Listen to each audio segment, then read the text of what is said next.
O que eu queria entender aqui, ó? Por que a gente tem a sensação de que a bolsa caiu e não volta nunca mais? E que a gente tá num limbo aqui que não parece que não volta mais? Cadê aquela alegria de 2021 ali, até junho de 2021? Boa. Cadê aquele alvoroço? Cadê o pessoal rasgando dinheiro? Entendeu? O que aconteceu, né? Boa. Manda aí. Acho que quando a gente fala de... Né, não fala só de bolsa, né? Que bolsa, normalmente as pessoas ligam muito a ações. Mas quando a gente fala de investimento, a gente está querendo falar de ativo de risco, que é aquele ativo que tem volatilidade, que pode subir muito, que o cenário ruim pode cair muito e tudo mais. Então, cara, a gente está basicamente com as ações, no principal índice de ações no Brasil, o Ibovespa, ele está basicamente de lado nos últimos 3, quase 4 anos. Você pega o Ibovespa lá, ele está no mesmo patamar. Mas não é só o Ibovespa. Você pega o IFIX, que é o principal índice de fundos imobiliários no Brasil, também ele está basicamente parado nos últimos 4 anos. Então tem gente que fala, não tá caindo, só não tá subindo. Eu vim subindo na contramão, cara, o cara vem me fechando, cara, e eu ia fazer o quê? O cara errado, né? O cara tava errado. Mas tem uma coisa que tá acontecendo no meio desse caminho, né, que é a inflação. A inflação é conforme o nosso dinheiro vai perdendo o poder de compra. Então você pega nos últimos 4 anos, a inflação foi de 25%.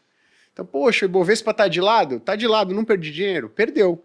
Você perdeu a inflação, foi de quase 25%. Então, seu dinheiro que está ali investido em ações, perdeu quase 1/4 do poder de compra, né? Agora, por que isso está acontecendo? A gente tem uma série de fatores aí que fazem com que isso aconteceu, mas basicamente a gente entrou num ciclo negativo. A gente entrou num ciclo em que o mundo observou uma elevação da inflação e o mundo observou uma elevação da inflação quase que em uníssono, né? Então, uma inflação mais alta das últimas décadas no Brasil, inflação mais alta dos últimos 40, 50 anos nos Estados Unidos e na Europa. Nossa. Então, o mundo inteiro...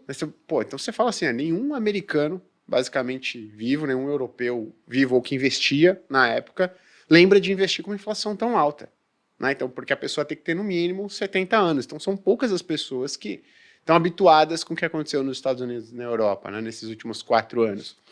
E aí, quando você tem um cenário de inflação mais alta, você tem que o Banco Central tem que falar o seguinte, não dá para minha moeda ficar perdendo poder de compra, que isso vai impactar a qualidade de vida das pessoas. As pessoas vão perdendo qualidade de vida ao longo do tempo. Então eu tenho que segurar isso daqui de algum jeito. Então o jeito mais fácil e o jeito mais eficiente, né, uma das maneiras mais eficientes é você subir a taxa de juros. E subir a taxa de juros, um processo de alta da taxa de juros é o que normalmente caracteriza um mercado mais negativo para ativos de risco. Então, poxa, desde o início da pandemia, naquele curto espaço de tempo, a gente até teve uma queda dos juros, que até animou um pouco a galera. Ativos, né, ações de tecnologia, né, com juros muito baixos, essas empresas que apostam em um crescimento muito elevado para os próximos 10, 20 anos, elas se beneficiaram. Mas depois, conforme você foi observando os índices de inflação subindo e os juros indo atrás, aí você teve o mundo inteiro entrando num mercado, num momento mais negativo para ativos de risco.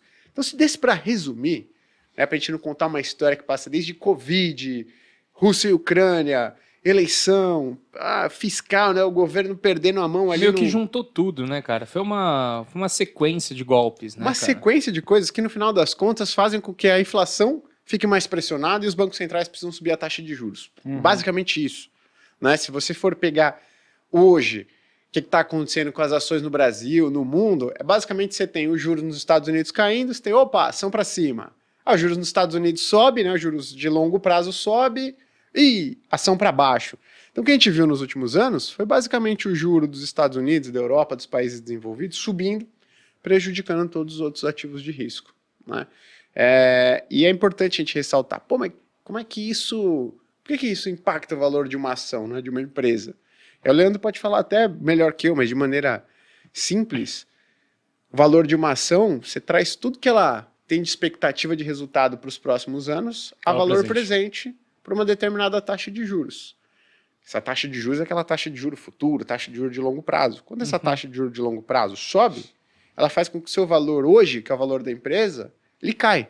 Sem que necessariamente o lucro da empresa não tenha caído, não tenha subido, não tenha se alterado. A empresa pode estar basicamente a mesma coisa, só que com o juro subiu. O valor hoje de todo esse fluxo futuro de dinheiro, né, todos esses resultados esperados no futuro, a valor presente, ele cai. Eu acho